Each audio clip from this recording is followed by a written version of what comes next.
कौन रो बाबु यिनीहरू के कामले आएको दाइ यिनीहरूलाई अनाथ आश्रममा राखिदिनु किन र बाबु यिनीहरूका बाबुआमा कहाँ गयो र खै दाइ थाहा भएन यिनीहरूलाई त मन्दिर भेटेर लिएर आएको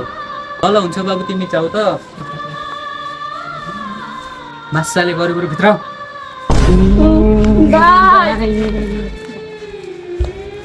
दाइ त्यसले हामीलाई गरिब भन्यो के रे त्यो मान्छेले तिमीलाई गरिब भन्यो रे गएर त राटी घाँटीसाटी बुझ्दैन त्यसलाई सुन्नु खाताले हेरेर बस आजबाट तिमीलाई मैसँग राख्छु मैसँग पढाउँछु ल हिँड गर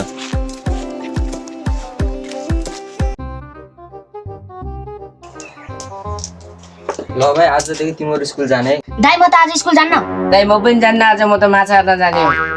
के रे स्कुल नजाने रे खै तिमीहरू लट ए पर्खनु पर्ख ए गाडीको आज स्कुल नजानी ए पर्खनु पर्ख ए पर्खी भने ए पर्खिनु भने ए पर्खिनु पर्खी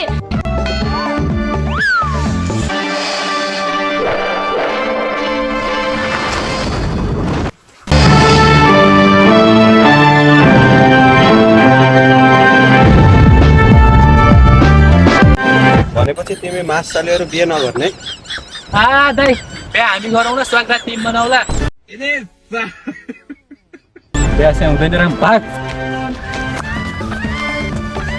तिमी मास चालेहरू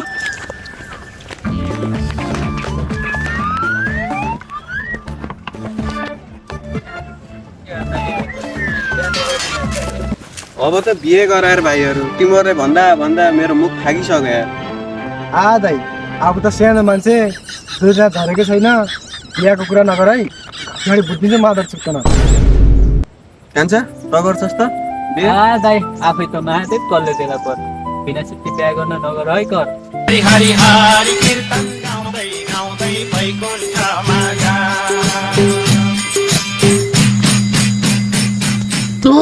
चुप मास चाले तिमीहरूले बिहे गर्नै पर्छ भाइ ल यसको उमेर पुगेको छैन तैँले बिहे गर्नुपर्छ